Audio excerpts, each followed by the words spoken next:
Oi, gente, tudo bem? Aqui Luísa Nogueira, jornalista especializada em agronegócio. Hoje o Play no Agro está em Espírito Santo do Pinhal para conhecer um pouco mais da história de uma empresa que é líder em processamento de café e mundial, viu? Já está em mais de 100 países e mais de 70 anos no Brasil. E eu queria conversar com o Reimar Andrade, que é o CEO aqui da empresa, que já está há quase 14 anos, é isso mesmo, Reimar? É verdade, Luísa. O tempo passa, né? O tempo vai passando e nós estamos aí. Tem uma longa história aqui junto à Pinhalense, desenvolvendo soluções, atendendo pessoas, construindo amigos ao redor do mundo, levando tecnologia para bastante gente. Eu acho que é transformando vidas. A nossa função é transformar a vida das pessoas que estão aqui conosco e das pessoas que utilizam os nossos produtos. Eu acho que essa é a missão. Eu acho que as pessoas gostam de saber as histórias de sucesso. Eu fico pensando como que é se manter líder num mercado tão nichado e tão volátil, né, que é o mercado de café. O desafio é grande, mas ele é fácil. O segredo do líder é sempre olhar para frente. Tomar cuidado com o retrovisor para você não ficar olhando para trás o tempo inteiro, saber que as pessoas lhe seguem e saber dar o valor em quem lhe segue. Porque quando alguém lhe segue e copia aquilo que você faz, quer dizer que aquilo que você faz é bem feito, é bom. Por isso que é copiado. E o preço da liderança é inovar sempre, é sempre estar na frente e sempre olhar as tendências. A capacidade de olhar tendências é o grande desafio de uma empresa líder. E para isso, a Pinhalense está distribuída ao redor de todo o globo, por toda a parte onde tem café e existe processamento de café nas mais diferentes formas, nós estamos atuando junto ao produtor. E acompanhar essa onda e essa corrente do produtor é o que nos move. Então você diria que para conseguir manter a liderança seria estar de olho nas tendências? Sempre, sempre, sempre.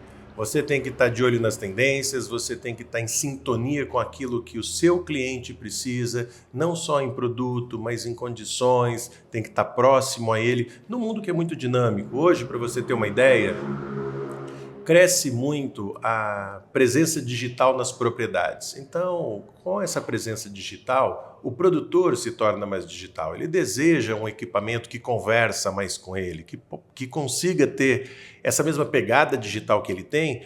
Ele quer isso na máquina dele, então força a empresa a evoluir em diferentes sentidos. E como que é então hoje assim para você o comportamento desse produtor que está em constante mudança? E a gente já viu uma nova geração chegando, né? Você Já vê, não, já chegou, né? eu acho que você trouxe um ponto muito importante, porque eu acho que a cafeicultura ela passa por uma transição de gerações. Então, é muito comum você ir numa propriedade onde você tem o avô e o filho, o pai e o filho, e agora você já tem o neto. Então, você tem o neto, o pai e o avô, e os três atuando junto. É a cabeça da experiência, o empreendedorismo do pai, a vontade de crescimento e a digitalização do filho. É essa nova propriedade agrícola, é esse novo mundo que nós estamos vivendo, que nós temos que estar preparados para atender tudo isso. E aí, como sanar essa ansiedade desses diferentes perfis? Olhar cada um deles, construir um time de pessoas que tenham o mesmo tipo de conexão, a empresa precisa se rejuvenescer na mesma velocidade, entender as tendências, entender o que cada geração deseja, ter produto com a cara de cada um, o produto com a cara de cada região. Nós estamos vivendo hoje, no Brasil e no mundo, uma mudança da participação dos cafés. A gente está vendo o crescimento dos robustas, Sim. frente ao arábica, não é só no Brasil, no mundo como um todo. A gente está vendo uma mudança na tendência de consumo, a gente está vendo uma evolução da qualidade de diferentes tipos de café, uma preocupação crescente com a sustentabilidade das propriedades, um olhar cada vez mais para resultados econômicos. Então, são muitas alterações que a gente percebe que estão acontecendo numa velocidade muito alta e que exige uma constante mudança, uma constante transformação e com agilidade para isso, né? E aí, quando a gente olha para essa constância que a gente está, nesse movimento rápido e acelerado, hoje, quantas pessoas trabalhando na Pinhalense? Hoje nós temos em torno de 800 pessoas que estão trabalhando dentro do nosso negócio. É uma responsabilidade enorme você imaginar que tem tantas famílias, tantas pessoas que trabalham conosco, que nos inspiram a cada dia a produzir mais e nos ajudam a cada dia a atender o produtor. É tão gratificante quando você visita uma propriedade, um armazém, e você leva uma solução e aquela solução tem total conexão com aquilo que deseja, e o produtor ou o dono daquele armazém fala assim para mim: poxa, mas quem que pensou nisso daqui? Que bacana, etc. E aí Deixa eu te contar uma coisa. A gente faz muita campanha, né, para várias empresas, e muitas vezes as empresas pedem para a gente assim: olha, eu quero que no final da campanha você use esse slogan, você use essa frase e tal. E toda vez que a gente vai gravar Pinhalense é uma coisa impressionante. Todo mundo sente orgulho de falar, quem compara escolhe Pinhalense. De onde vem esse orgulho? De onde vem essa paixão? É uma marca desejada, a sensação que a gente tem. São mais de 70 anos de trabalho, que foi transferido de gerações para gerações, com pilares extremamente éticos que foram construídos pelos nossos fundadores inicialmente. Isso permeou dentro da empresa. Então, cada uma das pessoas que estão aqui conosco, elas viram, através dos anos, o nosso crescimento com o respeito que nós temos. A cidade onde nós estamos, a cidade de Espírito Santo do Pinhal, reconhece a Pinhalense, que está no coração da cidade. E cada uma das propriedades, cada uma das regiões reconhece a Pinhalense, a marca da Pinhalense, porque ela foi transformadora. Ela trouxe tecnologias como cereja descascado, ela trouxe tecnologias como a peneira oscilante na máquina de benefício, ela ajudou tantos e tantos produtores a crescerem que aquilo fez parte da vida dessas pessoas. E essa visão transformadora é que trouxe esse orgulho com a marca. Você fala, quando você anda por aí, as pessoas falam: quem compara, escolhe o Pinhalense. Eu ouço muito uma frase que ela nunca foi construída por ninguém e a grande maioria dos produtores sempre fala assim para mim: Pinhalense é Pinhalense. A Ucha fala isso. O Pinhalense vem do meu avô, do meu bisavô, enfim.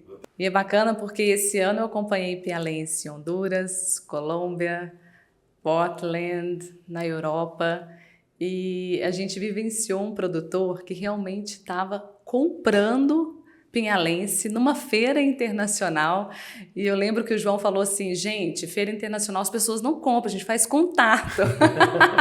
E ele comprou, colocou o boné, fez questão, tirou a foto com orgulho daquilo que ia trazer benefício para dentro da fazenda dele, né? Como é que é? Como é que se sente diante dessas histórias? Isso é muito louco, quando a gente vê tudo isso acontecendo e a gente cria uma rede tão grande de produtores e amigos em outros países, né? Em feiras como a feira de Portland nesse último ano, que foi assim, o stand nosso foi extremamente visitado, os produtores, eles efetivamente iam lá para fazer negócio. Eu uso dizer que está mudando o comportamento das pessoas, né? Então, o ciclo de relação e de compra de um produto, ele era tão longo antes, né? A pessoa namorava aquele produto, pensava, desejava. Agora ele já chega preparado para fazer negócios. Isso é muito legal, né? Muito bom, é muito prazeroso. E como gestor, né? Qual que é a importância das pessoas, dessas mais de 800 pessoas dentro da Pinhalense? A palavra é responsabilidade, Luísa. Você está à frente de uma empresa como a nossa, é a responsabilidade de cada uma das pessoas que estão aqui dentro, cada um dos nossos acionistas, cada uma das famílias que estão envolvidas com o nosso negócio. Nós não produzimos máquinas, nós alimentamos sonhos e permitimos que a vida das pessoas melhore. Esse é o nosso propósito de estarmos aqui, é estar fazendo cada vez mais e melhor, mas com muito respeito. Eu acho que o mundo que nós vivemos hoje é um mundo onde as pessoas estão mais próximas, estão mais unidas e precisam estar mais unidas. E para que isso possa existir, tem que ter respeito. E acho que o respeito cabe em todo lugar e aqui dentro é um grande berço disso tudo. Sem dúvida. E vamos falar de café agora. Qual que é a tua avaliação sobre esse cenário, o atual momento da cafeicultura? Luiz, eu acho que a safra brasileira passa por um grande desafio. O Brasil, sem sombra de dúvidas, longe de qualquer outro, é o maior país produtor e que tem o melhor ambiente para ser produzido. Quando eu digo ambiente, não só estou me referindo a condições climáticas. Nós somos um país que temos uma organização fundiária muito boa, nós temos uma estabilidade jurídica importante para as propriedades aqui dentro, nós temos um apoio governamental que você não vê em outros lugares. Você não encontra em outros países linhas de crédito, apoio ao produtor, financiamento, cooperativas, associações e organizações preparadas a olhar pelos produtores da forma que nós temos no Brasil. Então, eu acho que nós temos um país diferente para a produção. Nós somos alvo de desejo de outros países pelo nosso alto grau de mecanização. Então, aquilo que ocorre aqui, a facilidade de manejo, o custo menor. A gente é modelo? Depende para quê. Eu acho que existe modelo a ser seguido em todos os lugares. O Brasil, sim, é um modelo de produção com custo baixo, é um modelo de profissionalismo, é um modelo de eficiência, é um modelo de qualidade. É um modelo de respeito ao ambiente, é um modelo de respeito às pessoas. Nós temos uma legislação extremamente robusta. Quando a gente fala de legislação ambiental, legislação trabalhista, os produtores seguem muito bem essa legislação, ou porque querem ou porque precisam, porque estamos num país muito civilizado. Então, eu acho que nós sim somos um modelo a ser seguido dentro desse olhar. Ao longo dos anos, eu acho que os outros países que eram tidos como países produtores de qualidade, ou assim reconhecidos, e o Brasil, estamos falando de passado agora, né? O Brasil não era... Volume, né? Volume. Eu ainda acho que a gente ainda é visto muito como volume lá fora. Mas se você fizer uma reflexão simples, o volume da safra brasileira e o volume de café que nós estamos embarcando mais de 30 milhões de sacas ao ano, exportando isso ao redor do mundo. E quando você olha isso, você vê que tem presença do café brasileiro em muitas partes do mundo, muitos blends, muitos lugares. E o que mudou no Brasil, do passado para hoje? Eu acho que o produtor brasileiro investiu em tecnologia, ele olhou modelos de sucesso e de processos que existiam em outros países que tinham um viés muito mais forte para a qualidade. O brasileiro, que é inerente do brasileiro, soube trazer isso para o Brasil, sobre adaptar a sua realidade. Sim. E essa adaptação à realidade brasileira fez com que essas propriedades evoluíssem numa velocidade muito grande. E você fala todas as propriedades, desde pequeno, médio, grande, você acha que a gente está preparado para essa nova legislação que está chegando aí, as exigências da União Europeia? Eu acho que não. Eu acho que o Brasil é muito grande e a gente tem, dentro da cafeicultura brasileira, nós temos nichos de propriedades. Nós temos aí produtores ainda que requerem muita informação. Eu acho que nós estamos num país, e grande parte das pessoas desconhece o Brasil, nós somos uma legião de pequenos produtores. Há uma visão que o Brasil é um país de grandes produtores e grandes cafeicultores. Sim, eles existem, sim, eles são importantes, eles já estão mais prontos, já estão mais adaptados, já têm os seus processos mais claros, mas nós temos uma enormidade de médios e pequenos produtores que precisam de apoio, precisam de assistência técnica, precisam de informação. Inclusive, a Pialense está muito olhando para esses pequenos produtores, né? Com vários lançamentos em tecnologia. A Pialense sempre olhou muito para o pequeno produtor, desenvolvendo soluções para esses pequenos produtores, tentando criar soluções próprias para pequenas propriedades. E essas propriedades sempre esbarraram muito na capacidade financeira de fazer um investimento. Nesses últimos anos, nós conseguimos transformar alguns dos nossos equipamentos que antes atendiam médias e grandes propriedades a equipamentos aptos a poder atender essa pequena e média propriedade agora desse pequeno produtor. Porque esse pequeno produtor é o produtor que está nesse momento investindo em tecnologia, quem mais carece de informação, é quem mais está investindo em qualidade, porque nós temos... E ele vai conseguir melhorar a renda dele, né? E para ele é mais importante. Uhum. Imagine você, o quanto complexo é um processo, às vezes, de produção de um microlote numa grande propriedade.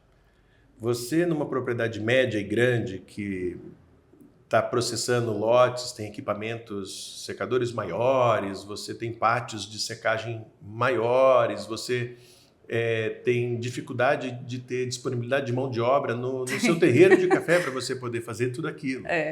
Então, quanto mais difícil é você implantar alguns processos para esses produtores. Agora, quando você olha uma pequena propriedade, o pequeno produtor, ele tem normalmente o seu terreiro, a sua área de secagem, o seu equipamento, o seu secador que já é pequeno, ele tem isso na porta da casa dele.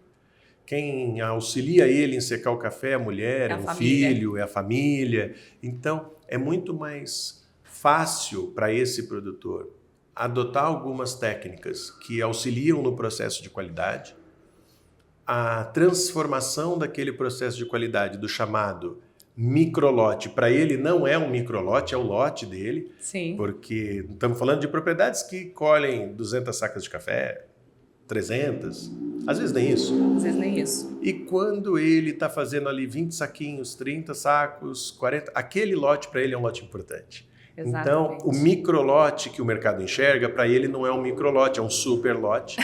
E a diferença do valor que ele alcança no aumento daquela qualidade faz a diferença no final do exercício do ano dele, porque aquilo é significativo. Como que é importante a gente olhar para essas diferentes realidades, né? E estar presente em todas elas, né?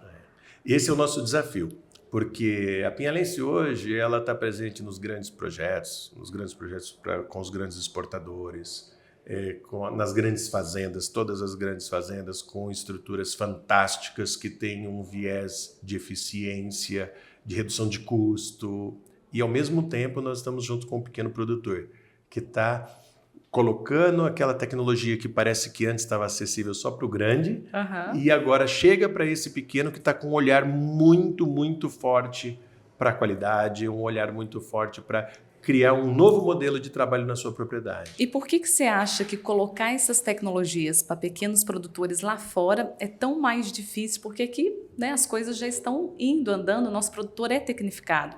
E quando a gente chega lá fora e eu vi um produtor lavando no balde, eu fiquei olhando aquilo e falei, meu Deus, como assim? Eu acho que a primeira vez que eu visitei uma propriedade no exterior, eu tive esse mesmo efeito. E você volta para o Brasil, às vezes, dizendo assim, como aquilo é viável. E aí você precisa visitar mais países. Você precisa ir para o Vietnã, você precisa dar uma passada pela África, você precisa conhecer a América Central inteira, entender que ela não é uma América Central só, são países diferentes que têm culturas diferentes, necessidades diferentes, e etc. E aí você começa a entender que o pequeno produtor de lá, ele é pequeno e faz o nosso pequeno produtor ser enorme. Exatamente. E aí eles falam, não, mas vocês são grande, volume, tudo. Isso. Então, eu acho que existe um grande desafio hoje da perpetuação dessa cafeicultura nos outros países, quando a gente olha um pequeno produtor, que nós estamos falando que ele tem 1, 2 hectares. Pois é, como perpetuar isso? Como perpetuar, ele está envelhecendo, os filhos, não tem espaço para que os filhos continuem com o mesmo modelo dentro da propriedade dele, como oportunidade de vida, de crescimento de vida, e como você levar uma tecnologia que possa ser viável para esse pequeno produtor lá. Então, eu sempre falo muito isso, às vezes tem pessoas que falam assim, porque eu vi um equipamento lá fora, se tivesse isso no Brasil, eu falo, olha, entenda que aquele equipamento está adequado àquela realidade e não à nossa realidade. Quantos produtores aqui no Brasil que compraram máquinas provenientes de outros países e depois começaram a entender que nós não colhemos 100% de cereja e precisava separar o verde primeiro, e como é que eu faço com essa qualidade? E por quê? Porque a realidade daqueles outros países é uma realidade de colheita totalmente diferente da nossa. Não tem folha, não tem pauzinho, não tem nada. Nada. Não tem nada. Na cestinha. Eu tenho um grande amigo que tem uma propriedade em El Salvador, o Emílio, eu sempre brinco muito com ele, eu falo que a fazenda dele é a Ilha da Fantasia. O que existe de perfeito no mundo para a produção de café está tudo lá. Altitude, microclima, você chega na usina de processamento dele, você não acha um grãozinho verde, é tudo maduro, tudo perfeito e faz cafés espetaculares. É fácil de entender como isso acontece. É uma associação de fatores climáticos, de processo, de região, que favorecem a qualidade extrema do café. Então, é o mundo desejável. Mas quando você olha isso, e quando você olha isso como pinhalense, olha isso no mundo, quantas propriedades conseguem ter tantas condições favoráveis no mesmo sítio, no mesmo lugar? É muito difícil. Muito difícil. Você olha para o clima, cada safra que você tem é uma safra diferente. Eu ia entrar nesse assunto agora. Já que você falou de clima, como é que você avalia todos os problemas climáticos que o mundo inteiro está vivenciando, né? E a nossa cafeicultura do futuro, né? O que seria ela? Eu acho que os problemas climáticos sempre existiram. Eu venho de uma... É cíclico? Eu acho que eles sempre existiram. Eu não sou hábil o suficiente para dizer se é cíclico. Eu precisaria ser um meteorologista mais para poder falar isso. Mas eu acho que eles sempre existiram. A diferença é que eles eram menos mensuráveis. Você vai pegar na sua família, você é da família de cafeicultores, talvez seus avós. Em 1900 em Guaraná com rolha, também teve uma seca, também teve uma geada, uma safra frustrou por isso, por aquilo. Às vezes eles nem sabiam o que estava acontecendo. O melhor é o produtor que sempre fala assim, o ano que vem vai ser melhor. Todos eles falam. O ano que vem vai, o ano que vem vai. Todos eles falam, né? E todo o próximo ano é melhor. E o porquê que todo o próximo ano é melhor? Porque nós nos adaptamos, nós melhoramos. Renova as energias, começa um novo ciclo e a esperança vem de novo. Vem de novo. A esperança ela nunca acaba, né? Essa frase E é importante isso. Então, eu acho que esses problemas climáticos eles sempre existiram. Aparentemente, eles agora estão mais intensos e a nossa cafeicultura ela também é mais intensa, ela exige mais. No passado, nós tínhamos propriedades que tinham uma produtividade média de 15, 20 sacas por hectare, então talvez uma seca, um frio extremo no momento da florada interferia em 10%, em 15%, em 20%, uma produtividade de 10, 15 ou 20, era 2 sacos a mais, 2 sacos a menos por hectare numa propriedade. Hoje, nós somos mais eficientes. Sim, sem dúvida. Nós temos áreas que produzem 30, 35, 40. É só o clima que continua judiando da gente. E aí o clima judia da gente. E quando o clima judia da gente, o que acaba acontecendo? Você tem aquele mesmo efeito de 10, 15, 20% de decréscimo na sua produção e aquilo agora lhe representa mais dentro do seu negócio. Os custos são mais altos, a sua lavoura ela depende mais de fertilizante, ela depende mais do aproveitamento dos nutrientes. Ou seja, o produtor também tem que ser cada vez mais tecnificado, né? Eu acho que mais do que tecnificado, quando nós falamos de clima, a palavra é mitigação. Então, hoje, mitigar clima numa fazenda é muito difícil. Algumas coisas são possíveis. Então, você tem o advento da irrigação, que ela pode lhe ajudar a driblar o problema com potenciais secas, potenciais adventos dessa ordem. Você tem... agricultura regenerativa, que de certa forma estão se discutindo isso muito. Sim, mas existe uma coisa que está difícil de nós lidarmos ainda, que são com as inversões térmicas. Ocorrem inversões térmicas mais pronunciadas em um outro momento e depois nós temos uma frustração de safra. Sim. E aí a gente começa a falar, porque na ocasião da florada teve uma baixa temperatura e aquela temperatura não permitiu o pegamento dos frutos. Então, isso é muito difícil de você lidar com isso. Ou seja, são muitas situações, muitos momentos, mas você tocou num assunto importante. O produtor brasileiro ele acaba tendo oportunidade porque a gente tem ações, né, de financiamentos que nos ajudam. Né? Como que se avalia essa questão do plano safra para o produtor e para as oportunidades que podem existir para ele? O Brasil é um país de muita sorte e sucesso frente a outros países. Nós estamos vivenciando um momento onde o mercado do café trouxe uma ingrata surpresa para o produtor. Nós saímos lá de um café de acima de $2 e agora estamos vivenciando $1,60. Eu escutei essa semana, gostei dela. Insano o produtor que não vendeu o café a R$1.500. Nossa, qual o tamanho desse hospício que você vai colocar tanta gente? Tem que colocar, não tem? Qual o tamanho do hospício para ter tanta gente lá dentro? Agora, todo dia um vídeo na internet. Por que eu não vendi esse café? Por que eu não vendi esse... Não adianta mais. Mas o mercado é muito dinâmico. O mercado é muito dinâmico, nós temos que ter muita atenção quanto a isso, nós não temos que ter falsas expectativas ou falsas ilusões, mas talvez o 2,40 com dólar de 5,30 era extremamente bom e nós não sabemos se hoje dólar de 4,70 com café de 1,60 é extremamente ruim.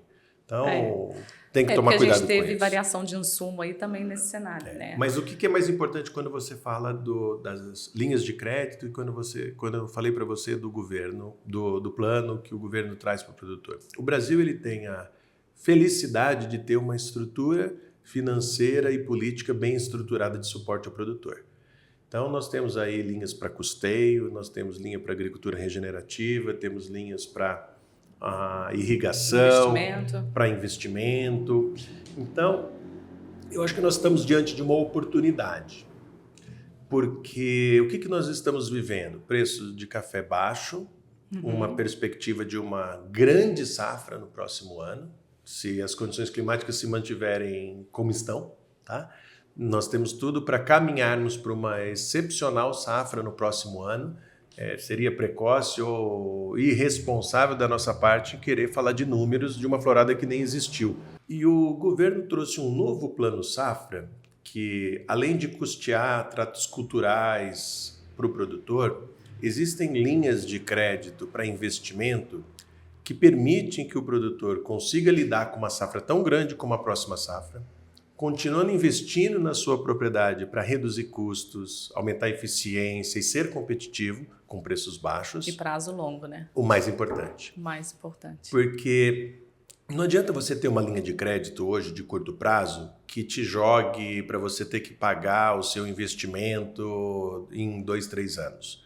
Porque nós não sabemos como é que vai estar o mercado daqui a 1 ano, daqui a 2 ou daqui a 3 anos, sabemos na semana seguinte, né? Agora, quando você olha aí um plano safra que vem com uma taxa de juros significativamente interessante, quando comparado ao atual valor da Selic, você vê hoje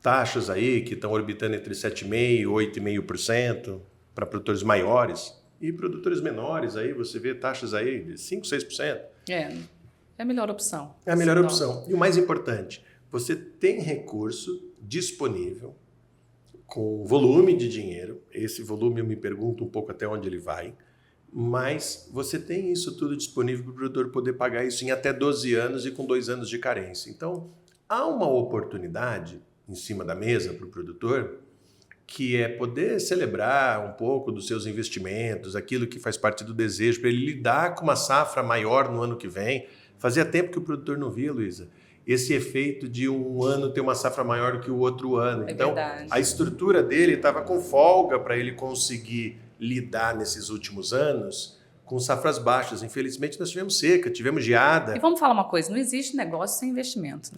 Não existe negócio sem investimento e não existe nada pior do que um mau investimento. Então, às vezes a gente entra nos modismos e a gente começa a investir em algumas coisas que não fazem parte do nosso negócio, e eu vejo muita gente aí comprando coisas que eu pergunto assim, colocou na mesa qual que vai trazer mais retorno de curto prazo? O quanto que você comprometeu o seu limite de crédito, comprando talvez algo que não estava tão diretamente relacionado com a sua atividade, e agora você vai precisar secar, processar, melhorar a qualidade, despolpar, enfim, etc. E você vai precisar de limite de crédito ou precisa ter dinheiro para você poder fazer tudo isso. Então tem que pensar bastante nisso, e eu acho que nós estamos diante de uma grande oportunidade. E como que a Pinhalense usa dessa oportunidade para levar tecnologia para o produtor? Na verdade, mais do que a tecnologia, o que nós acabamos fazendo? Diante dessa novidade do governo, que acho que surpreendeu a todos, quando o governo falou de 360 bilhões em recursos, só para investimentos são mais de 97 bilhões de reais em investimentos, né? E dentro dessas linhas que nós falamos. O que nós percebemos? O processo de liberação do financiamento ele é um processo moroso.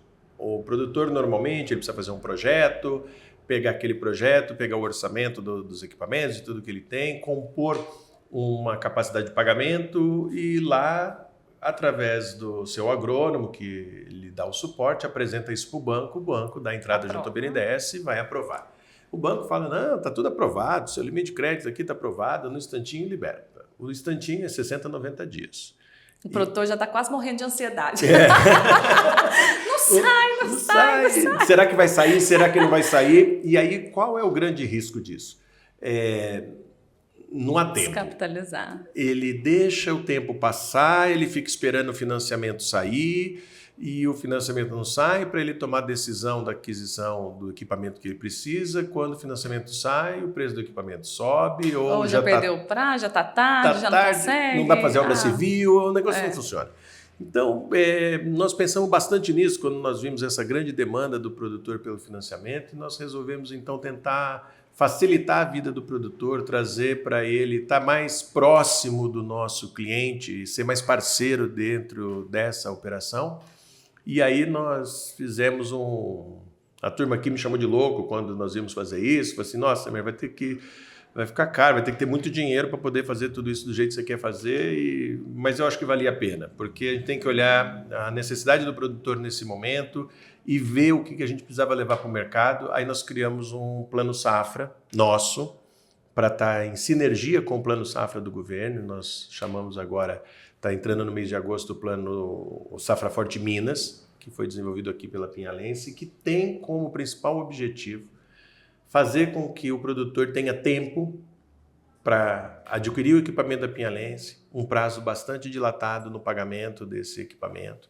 E aí, com isso, ele consegue lidar com as questões bancárias. Dá tempo do processo no banco acontecer. E ele não descapitaliza. Ele não descapitaliza. Porque se o processo roda no banco e ele não precisa tirar o dinheiro do bolso nesse momento, Eu posso falar que é bom porque eu fiz, viu, gente? Ah, é? Que legal. Um lavadouro, ano passado, mas você lembra, ano passado mas esse ano, eu tô querendo esse ano eu tô fazendo secador, viu, gente? E já saiu sua linha de crédito? Já está bem encaminhado. Tá bem encaminhado. Sabe, Luiz, 2 semanas atrás, eu fui numa reunião da BIMAC, nós somos associados da BIMAC, e lá estavam os principais bancos. Estava Banco do Brasil, Sicredi, Bradesco, Santander, os principais bancos que atuam no agro, as diretorias desses bancos todos estavam lá, vice-presidente do Banco do Brasil, e mais o BNDES. Era uma reunião do BNDES, nós fomos convidados a participar disso, fomos lá. Então, eu acabei entendendo como que ia ser a questão da liberação dos recursos. Vou te dar a notícia boa e a ruim, tá? Qual das duas você quer primeiro? Vamos começar pela boa. A boa é que o seu orçamento já está protocolado. Isso! Agora, essa quando... Por quê? Porque as liberações vão ser feitas, dependendo da linha de crédito, no final do primeiro trimestre ou no final do segundo trimestre. Entendi. E os bancos lá sinalizaram, junto ao BNDES, o volume de projetos e recursos que estavam envolvidos nisso e que já estavam protocolados. Só o Banco do Brasil já tinha mais de 90 bilhões. Puxa. Em propostas protocoladas. Eu comecei a ouvir o que cada um falava. Um falava, tenho 20 bilhões aqui, o outro 30 ali, o outro... Quando o banco falou de 90, eu falei, opa! E agora? Então, o que eu acho que vai acontecer pela frente, tá? Ficou claro para todo mundo, é que esse recurso não vai tão longe como a turma está pensando. Então, sabe aquela frase antiga do mineiro que dizia assim, o boi que chega primeiro bebe água limpa? Nesse caso vai ser. Nesse caso, eu espero que eu também. Então, aquele produtor que conseguir correr atrás disso, aproveitar esse mês, aproveitar o mais rapidamente possível e já entrar com as suas propostas no banco, aproveitar essas condições que são excepcionais, eu acho que talvez setembro, outubro, ele está com as suas linhas liberadas e ele já começa a dar andamento em obra e fazer tudo isso. Aquele que esperar o tempo passar, como o bom mineiro diz, às vezes o trem passa. Tem gente que não vendeu café de 1.500 e tem gente que não vai pegar esse dinheiro agora. Hein? Mas vamos lá, a gente já está quase encerrando aqui, mas uma empresa de sucesso erra também, né? Sim, todo mundo erra. Todo mundo erra. Já teve alguma coisa que desconcertou aqui, que teve que pegar trilho de novo? Várias coisas. Aqui eu uso dizer que nós crescemos diariamente mais com os nossos erros do que com os nossos acertos. Uma empresa que trabalha com máquinas e está aberta no mercado para trazer tecnologia exposta a isso, ela deixa legados. E nós temos inúmeros erros e acertos que poderiam servir aqui como legado para contar. Tem um que eu acho que é famosíssimo na cafeicultura brasileira e que é o grande legado que a Pinhalense deixou para o mercado. Nós somos a primeira empresa a trazer e importamos na época um equipamento de derriça de café, que era pneumático, que foi a origem de todas as derriçadeiras que hoje é largamente utilizado no Brasil, e foi a Pinhalense que promoveu aquela transformação no mercado. Então a cafeicultura nacional ela tinha dificuldades em colheita de café, e a Pinhalense então, de novo tentando inovar e trazendo sempre com o olhar da solução para o produtor, né? O que nós fizemos? Vamos lá e vamos tentar importar uma solução que nós enxergamos em outros países que seria uma grande oportunidade e trouxemos aquilo, e um grande número de produtores então acreditaram naquela tecnologia, como nós acreditamos naquela tecnologia, e foi a grande revolução da colheita de café no Brasil. A grande revolução da colheita de café no Brasil. Talvez aquela tecnologia, por ser pneumática, tinha toda uma dinâmica difícil, as mangueiras no meio da lavoura, e um trator com compressor, etc. Mas transformou. Se cada um hoje que olhar dentro da sua propriedade, ver uma derriçadeira trabalhando e falar assim, nossa, isso aqui hoje reduz o meu custo de produção e me permite ser viável dentro da cafeicultura, saiba que foi a Pinhalense que trouxe isso para dentro do mercado. Legal. Se fosse dar uma dica para um produtor hoje? Acredite no seu sonho, continue plantando café, é uma paixão que deve ser transferida de geração a geração, e saiba que a qualidade é o único caminho. Café para o Reimar. Café para o Reimar é parte daquilo que corre nas minhas veias, é parte daquilo que mais do que me estimula me move, é parte daquilo que me trouxe grande parte dos amigos que eu tenho, estão ao redor do mercado do café, e é onde eu vou estar nas próximas décadas enquanto eu estiver aqui. Eu quero agradecer muito você compartilhar com a gente um pouco dessa trajetória, dessa caminhada aqui dentro da Pinhalense, e confesso que uma admiração que tenho é ver a forma com que você lidera a equipe, com que você fala com seus colaboradores, esse humano que você é. Obrigado, Luísa, de você estar aqui conosco, é um prazer poder receber você aqui na nossa casa, se sinta em casa quando você está aqui na Pinhalense. E o que eu posso dizer para você é que eu sou mais um aqui dentro, ajudando a transformar a vida das pessoas, não só das pessoas que estão aqui, mas de cada um dos nossos clientes que estão lá fora. E o nosso sucesso é ver que aquela transformação foi positiva para cada um. Muito obrigada. Obrigado a você. Até a próxima, gente. Tchau, tchau.